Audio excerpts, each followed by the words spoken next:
Hi friends, welcome to my channel. ಆಸೆ ಇವತ್ತಿನ ಸಂಚಿಕೆ ಏನಾಗುತ್ತೆ ಅಂತ ನೋಡ್ಕೊಂಡು ಬರೋಣ. ಕೃಷ್ಣ ನೋಡೋಕೆ ಅಂತ ರೋಹಿಣಿ ಕಾರಲ್ಲಿ ಕೂತ್ಕೊಂಡು ಇರ್ತಾಳೆ. ಆವಾಗ ಸುಮಂತ ಅವನನ್ನು ಕರ್ಕೊಂಡು ಬರ್ತಾಳೆ. ಕ್ರಿಶ್ ಕೂಡ ಓಡಿ ಬಂದು ರೋಹಿಣಿ ಹತ್ರ ಕೂತ್ಕೊಳ್ತಾನೆ. ಆದರೆ ರೋಹಿಣಿ ಕೃಷ್ಣನ್ನು ಮುದ್ದಾಡೋ ಬದಲು ಅವನಿಗೆ ಬೈತಾಳೆ. ಯಾಕೋ ನೀನು ಆ ಮೀನಾ ಜೊತೆ ಹೋಗಿದ್ಯಾ? ನಾನು ಹೇಳಿದ್ದೆ ತಾನೇ ಆ ಸುಮಂತ್ ನಮ್ಮ ಮನೇಲಿ ಇರಬೇಕು ಅಂತ ಹೇಳಿ ಹೇಳ್ತಾಳೆ. ಅದಕ್ಕೆ ಕ್ರಿಶ್ ಕೂಡ ಬಾಯಿಗೆ ಬಾಯಿ ಉತ್ತರವನ್ನು ಹೇಳ್ತಾನೆ. ನಾನು ಇವರ ಮನೆಯಲ್ಲಿ ಇರೋಲ್ಲ, ನಾನು ಮೀನಾ ಆಂಟಿ ಜೊತೆನೇ ಹೋಗ್ತೀನಿ, ನನಗೆ ಮೀನಾ ಆಂಟಿ ಜೊತೆನೇ ಇರೋಕ್ಕೆ ಇಷ್ಟ ಅಂತ ಹೇಳ್ತಾಳೆ. ಮತ್ತೆ ರೋಹಿಣಿ ಹೇಳ್ತಾಳೆ, ಆ ಸೂರ್ಯನ ಜೊತೆ ಸೇರಬೇಡ ಅಂತ ಹೇಳಿಲ್ವ ನಾನು ಅಂತ ಹೇಳಿ. ಇಲ್ಲ, ನಾನು ಮೀನಾ ಆಂಟಿ ಜೊತೆನೇ ಇರೋದು ಅಂತ ಹೇಳಿ ಮತ್ತೆ ರೋಹಿಣಿ ಅವನನ್ನು ಎದುರಿಸ್ತಾಳೆ. ಯಾಕೋ ಈ ರೀತಿಯಾಗಿ ಹಠ ಮಾಡ್ತಿದ್ಯಾ? ನೀನು ಈ ಥರ ಎಲ್ಲ ಆಟ ಮಾಡಿದರೆ ನಾನು ಎಲ್ಲಾದರೂ ಹೋಗ್ಬಿಡ್ತೇನೆ ಅಂತ ಹೇಳಿ ರೋಹಿಣಿ ಹೇಳ್ತಾಳೆ.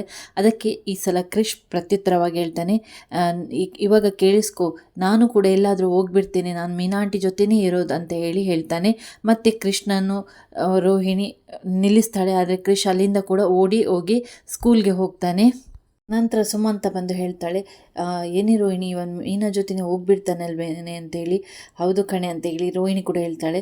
ಏನೇ ಈ ಥರ ಆಯಿತು? ಅದಕ್ಕೆ ರೋಹಿಣಿ ಹೇಳ್ತಾಳೆ, ನನ್ನ ಜೀವನದಲ್ಲಿ ಸಿಕ್ಕಿರೋರು ಎಲ್ಲರೂ ಇಂಥವರೇ ಅಂತ ಹೇಳ್ತಾಳೆ. ನಡಿ ಹೋಗೋಣ, ಏನು ಮಾಡಬೇಕಂತ ಯೋಚನೆ ಮಾಡೋಣ ಅಂತ ಹೇಳಿ ಕಾರಿಂದ ಅಲ್ಲಿಂದ ಹೊರಟೋಗ್ತಾರೆ.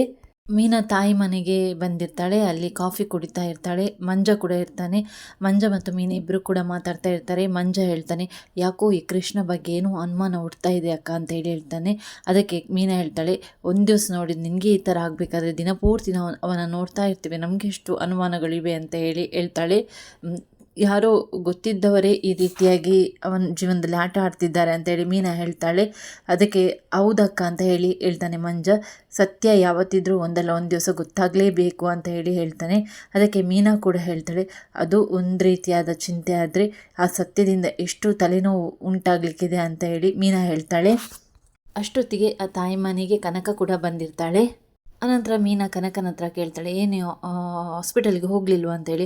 ಹೋಗಿದ್ದೆ ಅಕ್ಕ, ಹಾಗೆ ಅಮ್ಮನನ್ನು ನೋಡ್ಕೊಂಡು ಬರೋಣ ಅಂತೇಳಿ ಇಲ್ಲಿಗೆ ಬಂದೆ ಅಂತ ಹೇಳ್ತಾಳೆ. ಏನು ನೀವೆಲ್ಲ ಕೃಷ್ಣ ಬಗ್ಗೆ ಮಾತಾಡ್ತಾ ಇದ್ದೀರಾ ಅಂತ ಕೇಳ್ತಾಳೆ. ಹೌದು ಅಂತ ಮೀನಾ ಕೂಡ ಹೇಳ್ತಾಳೆ. ಅದಕ್ಕೆ ಕನಕ ಹೇಳ್ತಾಳೆ, ಅವನು ಇಷ್ಟು ಸಣ್ಣ ವಯಸ್ಸಿನಲ್ಲಿ ಒಬ್ಬನಿಗೆ ಪೆನ್ಸಿಲ್ನಿಂದ ಚುಚ್ಚಿದಾನೆ ಅಂದರೆ ಅವನಿಗೆ ಮಾನಸಿಕ ಒತ್ತಡಗಳು ಎಷ್ಟು ಇರಬೇಕಕ್ಕ ಅಂತ ಹೇಳ್ತಾಳೆ. ಹೌದು ಕಣೆ ಅಂತೇಳಿ ಮೀನಾ ಕೂಡ ಹೇಳ್ತಾಳೆ. ಮತ್ತೆ ಕನಕ ಹೇಳ್ತಾಳೆ, ಯಾಕೆ ಒಂದು ಸಲ ನಮ್ಮ ಹಾಸ್ಪಿಟಲ್ಗೆ ಅವನನ್ನು ಕರ್ಕೊಂಡು ಬರಬಾರ್ದು ಅಂತ ಕೇಳ್ತಾಳೆ. ಅದಕ್ಕೆ ಮೀನಾ ಹೇಳ್ತಾಳೆ, ಹಾಸ್ಪಿಟಲ್ಗೆ ಯಾಕೆ ಅಂತ ಮೀನಾ ಕೇಳ್ತಾಳೆ. ಅದಕ್ಕೆ ಕನಕ ಹೇಳ್ತಾಳೆ, ಅವನು ಏನೋ ಒಂದು ಮಾನಸಿಕವಾಗಿ ಕೊರಗಿದೆ ಅಕ್ಕ, ಅವನಿಗೆ ಒಂದು ಕೌನ್ಸ್ಲಿಂಗ್ ಮಾಡಿದರೆ ಎಲ್ಲ ಸರಿ ಹೋಗುತ್ತೆ ಅಂತ ಹೇಳ್ತಾಳೆ. ಅದಕ್ಕೆ ಮೀನಾ ಹೇಳ್ತಾಳೆ, ಕೌನ್ಸ್ಲರ್ ಹತ್ರನಾ ಅಂತೇಳಿ. ಆಗ ಮಂಜ ಕೂಡ ನಗಡ್ತಾನೆ. ಅದಕ್ಕೆ ಮಂಜ ಹೇಳ್ತಾನೆ, ಅಕ್ಕ ಅದು ಕೌನ್ಸ್ಲರ್ ಅಲ್ಲ, ಕೌನ್ಸ್ಲಿಂಗ್ ಅಂತ ಹೇಳ್ತಾನೆ. ಅದಕ್ಕೆ ಮೀನಾ ಕೂಡ ತಲೆ ಅಲ್ಲಾಡಿಸ್ತಾಳೆ. ಮತ್ತೆ ಕನಕ ಹೇಳ್ತಾಳೆ, ಅಲ್ಲಿ ಒಳ್ಳೊಳ್ಳೆ ಡಾಕ್ಟರ್ಸ್ ಇದ್ದಾರೆ, ಮತ್ತು ಆ ಮಗು ಯಾಕೆ ಈ ಥರ ಬಿಹೇವ್ ಮಾಡ್ತಾ ಇದೆ ಅದರ ಬಗ್ಗೆ ಎಲ್ಲ ಸಲಹೆಯನ್ನು ಕೊಡ್ತಾರೆ. ಒಂದು ಸಲ ನೀನು ಭಾವನ ಹತ್ರ ಮಾತಾಡೋಕ್ಕ ಅಂತ ಹೇಳ್ತಾಳೆ. ಅದಕ್ಕೆ ಮೀನಾ ಕೂಡ ಹೇಳ್ತಾಳೆ, ಕನಕ ಒಳ್ಳೆಯ ಐಡಿಯಾ, ಸರಿ ನಾನು ಅವರ ಹತ್ರ ಮಾತಾಡ್ತೇನೆ ಅಂತ ಹೇಳ್ತಾಳೆ. ಈ ಕಡೆಯಿಂದ ಶ್ರುತಿ ಮನೆಯಲ್ಲಿ ಆಚೆಯಿಂದ ಈಚೆ ಈಚೆಯಿಂದ ಆಚೆ ಓಡಾಡ್ತಾ ಇರ್ತಾಳೆ. ಆಗ ಶಾಂತಿ ಕೇಳ್ತಾಳೆ, ಏನಮ್ಮ ಶ್ರುತಿ, ಆಚೆಯಿಂದ ಈಚೆಯಿಂದ ಓಡಾಡ್ತಾ ಇದೆಯಲ್ಲ, ಸೊಳ್ಳೆನಾದ್ರು ಕಚ್ತಾ, ಸೊಳ್ಳೆ ಕಾಯಿಲ್ ಏನಾದರೂ ಹಚ್ಬಿಡ್ಲಾ ಅಂತ ಹೇಳ್ತಾಳೆ. ಅದಕ್ಕೆ ಶ್ರುತಿ ಹೇಳ್ತಾಳೆ, ಹಚ್ಬಿಡಿ ಅತ್ತೆ, ಎಲ್ಲ ಸೊಳ್ಳೆಯನ್ನು ಕೊಂದ್ಬಿಡಿ, ಅನಂತರ ನಿಮ್ಮನ್ನು ಪ್ರಾಣಿದಯ ಸಂಘದವರು ಬಂದು ಅರೆಸ್ಟ್ ಮಾಡ್ತಾರೆ ಅಂತ ಹೇಳ್ತಾಳೆ. ಅಯ್ಯೋ ನಾನೇನು ಹೇಳ್ದೆಮ್ಮ, ನಾನು ನಿನ್ನ ಒಳ್ಳೆಯದಕ್ಕೆ ತಾನೇ ಹೇಳಿದ್ದು ಅಂತೇಳಿ ಶಾಂತಿ ಹೇಳ್ತಾಳೆ. ಅದಕ್ಕೆ ಶ್ರುತಿ ಹೇಳ್ತಾಳೆ, ಅತ್ತೆ ನೀವು ಈ ಥರ ಎಲ್ಲ ಮಾಡಬೇಡಿ, ಸುಮ್ಮನೆ ನಿಂತ್ಕೊಳ್ಳಿ. ಅಯ್ಯೋ, ಅದಕ್ಕೆ ಶಾಂತಿ ಹೇಳ್ತಾಳೆ, ಅಯ್ಯೋ ನನಗೇನಾಗಬೇಕು, ಸೊಳ್ಳೆ ಕೈಯಲ್ಲಿ ಕಚ್ಚಿಸ್ಕೊಳ್ಳೋದು ನೀನು, ನನಗೇನು ಕರ್ಮ ಅಂತ ಮತ್ತೆ ಶ್ರುತಿಯನ್ನು ರವಿ ಹತ್ರ ದೂಡ್ತಾಳೆ. ಆಗ ರಂಗನಾಥ್ ಅವರು ಹೇಳ್ತಾರೆ, ನೋಡಿದ್ಯಾ ಶಾಂತಿ, ಬುಗ್ರಿ ಆಡಿಸ್ದಂಗೆ ನಿನ್ನನ್ನು ಸಣ್ಣ ಹುಡುಗಿ ಆಡಿಸ್ತಾ ಇದ್ದಾಳೆ ಅಂತ ಅದಕ್ಕೆ ಶಾಂತಿ ಏನೂ ಮಾತಾಡೋದಿಲ್ಲ. ಆನಂತರ ಸೂರ್ಯ ಶಾಂತಿಗೆ ತಮಾಷೆಯನ್ನು ಮಾಡ್ತಾನೆ. ಅದಕ್ಕೆ ಶಾಂತಿ ಹೇಳ್ತಾರೆ, ಸಿಂಗ್ಲಿಕಾ, ಅವಳು ನನ್ನನ್ನು ಬೈದರೆ ನಿನಗೆ ತುಂಬ ಖುಷಿ ಆಗುತ್ತೋ ಅಲ್ವೋ ಅಂತ ಹೇಳ್ತಾಳೆ. ಅದಕ್ಕೆ ಮನೋಜನ ಹತ್ರ ಹೇಳ್ತಾಳೆ ಶಾಂತಿ, 5 ಡಿಗ್ರಿ ಮಾತಾಡು ಅಂತೇಳಿ. ಅದಕ್ಕೆ ಮನೋಜ್ ಹೇಳ್ತಾನೆ, ಅಮ್ಮ ನಾನು ಮಾತಾಡಿದರೆ ಯಾರು ತಡ್ಕೊಳ್ಳೋದಿಲ್ಲ, ಅದಕ್ಕೆ ನಾನು ಸುಮ್ಮನೆ ಇದ್ದೇನೆ ಅಂತ ಹೇಳ್ತಾನೆ. ಅದಕ್ಕೆ ಸೂರ್ಯ ಅವನ ಮಾತಿನ ಶೈಲಿಯನ್ನು ತೋರಿಸ್ತಾನೆ. ಅದಕ್ಕೆ ರೋಹಿಣಿಗೆ ಕೋಪ ಬರುತ್ತೆ. ರೋಹಿಣಿ ಬೈತಾಳೆ, ಏನ್ರಿ ನೀವು ನನ್ನ ಗಂಡನಿಗೆ ಏನಾದರೂ ಚುಚ್ಚು ಮಾತಾಡದೇ ಇದ್ದರೆ ನಿಮಗೆ ಸಮಾಧಾನನೇ ಆಗೋದಿಲ್ವಾ ಅಂತ ಹೇಳ್ತಾಳೆ.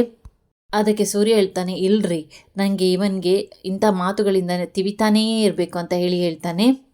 ನಂತರ ರಂಗನಾಥ್ ಅವರು ಕೇಳ್ತಾರೆ, ಏನಮ್ಮ ನೀನು ಯೋಚನೆ ಮಾಡ್ತಾ ಇರೋದು ಅಂತ ಹೇಳಿ ಶ್ರುತಿ ಹತ್ರ. ಅದಕ್ಕೆ ಶ್ರುತಿ ಹೇಳ್ತಾಳೆ, ಮಾವ ರೆಸ್ಟೋರೆಂಟ್ ಓಪನ್ ಮಾಡಬೇಕಂತ ಇದ್ದೀನಿ, ಆದರೆ ಯಾರೂ ಸೆಲೆಬ್ರಿಟಿಗಳು ಸಿಗ್ತಾ ಇಲ್ಲ ಅಂತ ಹೇಳ್ತಾಳೆ. ಆಗ ಮನೋಜ ಜೋರಾಗಿ ನಗಡ್ತಾನೆ. ಅದಕ್ಕೆ ರಂಗನಾಥ್ ಅವರು ಮನೋಜನಿಗೆ ಬೈತಾರೆ. ಅದಕ್ಕೆ ಮತ್ತೆ ಶ್ರುತಿ ಹೇಳ್ತಾಳೆ ರಂಗನಾಥ್ ಅವ್ರ ಹತ್ರ, ಮಾವ ನಾನು ರೆಸ್ಟೋರೆಂಟ್ ಓಪನ್ ಮಾಡಿದರೆ ಈ ರವಿ ಬರ್ತಾನೇ ಇಲ್ಲ ಅಂತ ಹೇಳಿ. ಅದಕ್ಕೆ ರಂಗನಾಥ್ ಅವರು ಹೇಳ್ತಾರೆ, ಯಾಕಪ್ಪ ರವಿ, ಎಲ್ಲರೂ ನಿನ್ನ ಕೈ ರುಚಿಯನ್ನು ಅಷ್ಟು ಇಷ್ಟಪಡ್ತಾರೆ, ನೀನು ಅವಳ ಜೊತೆಗೆ ಇದ್ದು ಎಲ್ರಿಗೂ ಕೈ ರುಚಿಯ ಭೋಜನವನ್ನು ಬಡಿಸು ಅಂತ ಹೇಳ್ತಾರೆ. ಅದಕ್ಕೆ ರವಿ ಹೇಳ್ತಾನೆ, ಇಲ್ಲಪ್ಪ, ನಾನು ನೀತುನ ಹೋಟೆಲ್ ಬಿಟ್ಟು ಬರೋಲ್ಲ, ನೀತು ನನ್ನನ್ನೇ ನಂಬಿದಾಳೆ, ಹಾಗೆ ಹೀಗೆ ಅಂತ ಹೇಳ್ತಾಳೆ.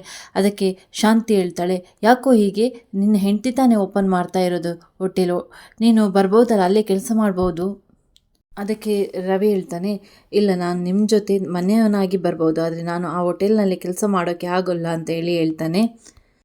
ಅದಕ್ಕೆ ರೋಹಿಣಿ ಹೇಳ್ತಾಳೆ, ಯಾಕೆ ರವಿ ಈ ಥರ ಹೇಳ್ತಾ ಇದ್ಯಾ, ಶ್ರುತಿ ನಿಮ್ಮನ್ನು 6 ತಿಂಗಳಿಂದ ಇದನ್ನೇ ಹೇಳ್ತಾ ಇದ್ದಾಳೆ ಅಲ್ವಾ, ನಿಮ್ಮ ಹತ್ರ ಹೇಳಿ ತಾನೇ ಮಾಡಿರುವಂಥದ್ದು ಅಂತೇಳಿ. ಅದಕ್ಕೆ ಮೀನಾ ಕೂಡ ಹೇಳ್ತಾಳೆ, ಹೌದು ರವಿ, ಗಂಡ ಹೆಂಡತಿ ಇಬ್ಬರು ಜೊತೆಯಾಗಿದ್ರೇ ಒಳ್ಳೆಯದು, ಹಾಗೆ ಹೀಗೆ ಅಂತ ಹೇಳ್ತಾಳೆ. ಅದಕ್ಕೆ ರವಿ ಸ್ವಲ್ಪ ಹೊತ್ತು ಯೋಚನೆ ಮಾಡ್ತಾನೆ. ಅನಂತರ ಶ್ರುತಿ ಹೇಳ್ತಾಳೆ, ಇವನನ್ನು ಹೇಗೆ ನನ್ನ ಜೊತೆ ಕರೆಸಬೇಕು ಅಂತ ನನಗೆ ಗೊತ್ತು ಅಂತ ಹೇಳ್ತಾಳೆ. ಅದಕ್ಕೆ ರವಿ ಹೇಳ್ತಾನೆ, ಹೇಗೆ ಅಂತೇಳಿ ಕೇಳ್ತಾನೆ. ಅದಕ್ಕೆ ಶ್ರುತಿ ಹೇಳ್ತಾಳೆ, ಅದು ಈಗ ಹೇಳೋದಿಲ್ಲ, ಮಾಡಿ ತೋರಿಸ್ತೇನೆ ಅಂತ ಹೇಳ್ತಾನೆ. ಮತ್ತೆ ಶ್ರುತಿ ಮನೆಯವ್ರ ಹತ್ರ ಎಲ್ಲ ರಿಕ್ವೆಸ್ಟ್ ಮಾಡ್ತಾಳೆ, ನಾನೊಂದು ಕೆಲವು ಪ್ಲ್ಯಾನಿಂಗ್ಸನ್ನು ಮಾಡಿದ್ದೇನೆ, ಅದಕ್ಕೆ ನಿಮ್ಮೆಲ್ಲರ ಸಪೋರ್ಟ್ ಬೇಕು ಅಂತ ಹೇಳ್ತಾಳೆ. ಅದಕ್ಕೆ ಸೂರ್ಯ ಹೇಳ್ತಾನೆ, ನಮ್ಮನೆ ಮಗುಗೆ ನಾವು ಸಪೋರ್ಟ್ ಮಾಡೋಲ್ವಾ, ಏನದು ಐಡಿಯಾ ಎಲ್ಲ ಮಾಡಿದ್ಯಮ್ಮ ಮೈಕಮ್ಮ ಅಂತ ಕೇಳ್ತಾನೆ. 1 ನಿಮಿಷ ಬಂದೆ ಅಂತ ರೂಮ್ಗೆ ಹೋಗ್ತಾಳೆ. ಹಾಗೆ ಮೀನಾ ಸೂರ್ಯನ ಹತ್ರ ಮಾತಾಡ್ತಾಳೆ. ಸೂರ್ಯನ ಹತ್ರ ಕನಕ ಮನೆಯಲ್ಲಿ ಹೇಳಿದಂಥ ಎಲ್ಲ ವಿಷಯವನ್ನು ವಿವರಿಸ್ತಾಳೆ. ಅದನ್ನು ರೋಹಿಣಿ ಮಾತ್ರ ಕದ್ದು ಕೇಳಿಸ್ತಾ ಇರ್ತಾಳೆ. ಅದಕ್ಕೆ ಸೂರ್ಯ ಹೇಳ್ತಾನೆ, ಅದು ಕೌನ್ಸ್ಲಿಂಗು ಹಿಂಗು ತೆಂಗು ಮಂಗು ಅದೆಲ್ಲ ಮಾಡಿದರೆ ಅವನಿಗೆ ತೊಂದರೆ ಆಗಲ್ವ ಗಣೆ ಅಂತೇಳಿ.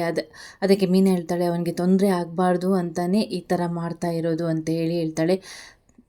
ಅದಕ್ಕೆ ಸೂರ್ಯ ಕೂಡ ಸರಿ ಆಯಿತು ಅಂತೇಳಿ ಒಪ್ಪಿಕೊಳ್ತಾನೆ. ಡೇಟು ಟೈಮು ಲೊಕೇಶನ್ ಅದೆಲ್ಲ ಕೇಳ್ತಾನೆ. ಅದಕ್ಕೆ ಮೀನಾ ಹೇಳ್ತಾಳೆ, ಕನಕ ಕೆಲಸ ಮಾಡುವಂಥ ಹಾಸ್ಪಿಟಲ್ನಲ್ಲೇ ಅಪಾಯಿಂಟ್ಮೆಂಟ್ ತೆಗೆದಿದ್ದೇನೆ, ನಾಳೆ ಬೆಳಿಗ್ಗೆ ಅಂತ ಹೇಳ್ತಾಳೆ. ಅದನ್ನು ಕೂಡ ರೋಹಿಣಿ ಕದ್ದು ಕೇಳಿಸ್ತಾನೆ ಇರ್ತಾಳೆ. ಹಾಗೆ ಕೃಷ್ಣ ಸ್ಕೂಲ್ಗೆ ಇಬ್ಬರು ಪೊಲೀಸ್ನವರು ಬರ್ತಾರೆ. ಪೊಲೀಸ್ನವರು ಅಂದರೆ ಅವರು ವೇಷವನ್ನು ಬದಲಾಯಿಸಿಕೊಂಡು, ಅಂದರೆ ಬಟ್ಟೆಯನ್ನು ಬದಲಾಯಿಸಿಕೊಂಡು ಪೊಲೀಸ್ನಾಗೆ ಬರೋದಿಲ್ಲ, ಬೇರೆ ಡ್ರೆಸ್ಸಲ್ಲೇ ಬಂದಿರ್ತಾರೆ. ಆಗ ಅವರು ಶಾಲೆಗೆ ಬಂದು ಮಾತಾಡ್ತಾರೆ ಪ್ರಿನ್ಸಿಪಾಲ್ ಹತ್ರ ಹೇಳ್ತಾರೆ, ಅಂದರೆ ಕೃಷ್ ಒಬ್ಬ ಹುಡುಗನಿಗೆ ತಿವಿದಿದ್ದ ನೋಡಿ ಅವನ ಮನೆಯವರು ಕಂಪ್ಲೇಂಟ್ ಕೊಟ್ಟಿರ್ತಾರೆ, ಹಾಗೆ ಕೃಷ್ಣನ್ನು ಬಾಲಾಪರಾಧಿ ಜೈಲಿಗೆ ಹಾಕಬೇಕು ಅಂತ ಕೂಡ ಹೇಳ್ತಾರೆ. ಹಾಗೆ ಆ ಪೊಲೀಸ್ನವರು ಬಂದು ಪ್ರಿನ್ಸಿಪಾಲ್ ಹತ್ರ ಮಾತಾಡ್ತಾರೆ.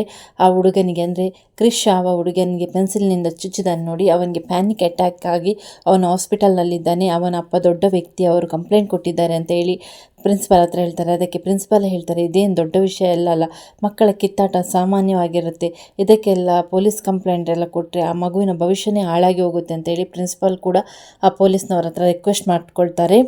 ಹಾಗೆ ಪ್ರಿನ್ಸಿಪಾಲ್ ಕೂಡ ಸುಮಂತನಿಗೆ ಕಾಲ್ ಮಾಡ್ತಾರೆ, ಅಂದರೆ ರೋಹಿಣಿಯ ಫ್ರೆಂಡ್ಗೆ ಕಾಲ್ ಮಾಡ್ತಾರೆ, ಹೀಗೆ ಆಗಿದೆ ಅಂತ ಕೂಡ ಹೇಳ್ತಾರೆ. ಆಗ ರೋಹಿಣಿಗೆ ಮತ್ತೆ ತಲೆ ಬಿಸಿಯಾಗಿ ಹೋಗುತ್ತೆ. ಹಾಗೆ ರೋಹಿಣಿ ಹೇಳ್ತಾಳೆ ಸುಮಂತನ ಹತ್ರ, ನೀನು ಹೋಗಿ ಅಜ್ಜಯ್ಯನ ಅಪ್ಪನ ಜೊತೆ ಮಾತಾಡು, ಹೇಗಾದರೂ ಮಾಡಿ ರಿಕ್ವೆಸ್ಟ್ ಮಾಡ್ಕೊ, ಅಂದರೆ ಕೃಷ್ಣ ಜೈಲಿಗೆ ಹೋಗೋದನ್ನು ತಡಿ ಅಂತ ಹೇಳ್ತಾಳೆ. ಸರಿ ಆಯಿತು ಅಂತ ಸುಮಂತ ಕೂಡ ಒಪ್ಪಿಕೊಳ್ತಾಳೆ. ನಂತರ ಕೃಷ್ಗೆ ಸೂರ್ಯ ಮತ್ತು ಮೀನಾ ಸರಿಯಾಗಿ ಬುದ್ಧಿವಾದವನ್ನು ಹೇಳ್ತಾರೆ. ಶಾಲೆಗೆ ಹೋಗಿ ಓದಬೇಕು, ಯಾರಿಗೂ ಹೊಡಿಬಾರ್ದು, ನೀನು ಒಳ್ಳೆ ಓದಿ ದೊಡ್ಡ ಮನುಷ್ಯನಾಗಬೇಕು, ಹಾಗೆ ಹೀಗೆ ಅಂತ ಕೃಷ್ಗೆ ಸರಿಯಾದ ರೀತಿಯಲ್ಲಿ ಬುದ್ಧಿವಾದವನ್ನು ಸೂರ್ಯ ಮತ್ತು ಮೀನಾ ಹೇಳ್ತಾ ಇರ್ತಾರೆ. ಹಾಗೆ ಸೂರ್ಯ ಕೇಳ್ತಾನೆ, ನಿಮ್ಮ ಅಮ್ಮನ ನಂಬರ್ ಏನಾದರೂ ಕೊಟ್ಟಿದ್ಯಪ್ಪ ಶಾಲೆಯಲ್ಲಿ ಅಂತೇಳಿ. ಅದಕ್ಕೆ ಕೃಷ್ ಹೇಳ್ತಾನೆ, ಇಲ್ಲ ಅಂಕಲ್, ನನ್ನ ಅಮ್ಮನಿಗೆ ಅವ್ರು ಫೋನ್ ಮಾಡಲ್ಲ, ಬರೀ ಸುಮಂತ ಅವರಿಗೆ ಮಾತ್ರ ಫೋನ್ ಮಾಡೋದು ಅಂತ ಹೇಳ್ತಾರೆ. ಹಾಗೆ ಸೂರ್ಯ ಮೀನಾ ಸ್ಕೂಲ್ಗೆ ಬರುವಾಗ ಪ್ರಿನ್ಸಿಪಾಲ್ ಕೂಡ ಅವರ ಎದುರಿಗೆ ಬರ್ತಾರೆ. ಸರ್ ಬಂದ್ರಾ, ನಿಮಗೋಸ್ಕರನೇ ನಾವು ವೆಯ್ಟ್ ಮಾಡ್ತಾ ಇದ್ದೇವೆ, ಸರಿ ಬನ್ನಿ ಅಂತ ಹೇಳ್ತಾನೆ.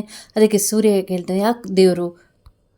ಹಾಗೆ ಸೂರ್ಯ ಮೀನನ ಹತ್ರ ಮಾತಾಡ್ತಾರೆ. ಪ್ರಿನ್ಸಿಪಾಲ್ ನಡೆದಂಥ ಎಲ್ಲ ವಿಷಯವನ್ನು ಸೂರ್ಯ ಮೀನರಿಗೂ ಕೂಡ ತಿಳಿಸ್ತಾರೆ.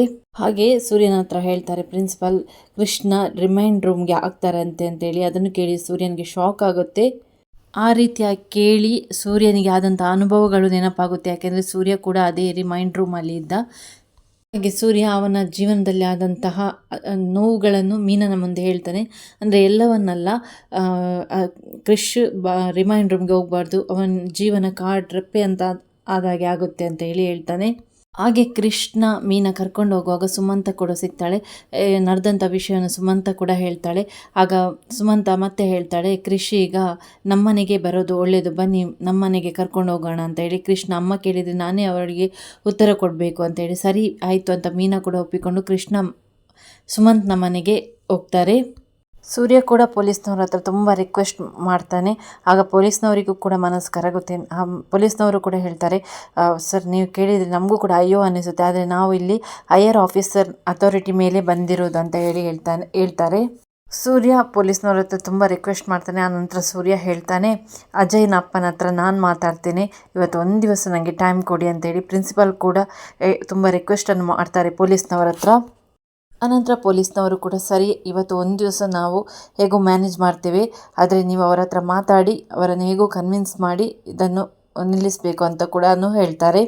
ಹಾಗೆ ಸೂರ್ಯ ಪ್ರಿನ್ಸಿಪಲ್ನವರ ಹತ್ರ ಅಜಯ್ ಹುಡುಗನ ಮನೆಯ ಅಡ್ರೆಸ್ ಎಲ್ಲ ತಗೊಳ್ತಾರೆ. ಹಾಗೆ ಸೂರ್ಯ ಸ್ಕೂಲ್ನಲ್ಲಿ ನಡೆದ ವಿಷಯವನ್ನು ಮೀನನಿಗೆ ಫೋನ್ ಮಾಡಿ ತಿಳಿಸ್ತಾನೆ. ನೀನು ಇವಾಗಲೇ ಕಾರ್ ಶೆಡ್ಗೆ ಬಾ ಅಂತ ಹೇಳ್ತಾನೆ. ಆಗ ಮೀನಾ ಹೇಳ್ತಾಳೆ, ನನಗೆ ತುಂಬ ಹೆದರಿಕೆ ಆಗ್ತಾ ಇದೆ ರೀ ಅಂತೇಳಿ. ಮೀನಾ ನೀನು ಇಲ್ಲಿಗೆ ಬಾ, ನಾವು ಅವರ ಹತ್ರ ಮಾತಾಡೋಕ್ಕೆ ಹೋಗೋಣ ಅಂತ ಹೇಳ್ತಾನೆ. ವೀಕ್ಷಕರೇ, ಈ ಸಂಚಿಕೆ ಇಲ್ಲಿವರೆಗೆ ಆಗಿದೆ. ನಿಮಗೆ ಇಷ್ಟ ಆದರೆ ದಯವಿಟ್ಟು ಚಾನಲನ್ನು ಸಬ್ಸ್ಕ್ರೈಬ್ ಮಾಡಿಕೊಂಡು ವಿಡಿಯೋ ನೋಡಿ ಲೈಕ್ ಮಾಡಿ, ಹೆಚ್ಚಿನ ಜನರಿಗೆ ಶೇರ್ ಮಾಡೋದನ್ನು ಮರಿಬೇಡಿ.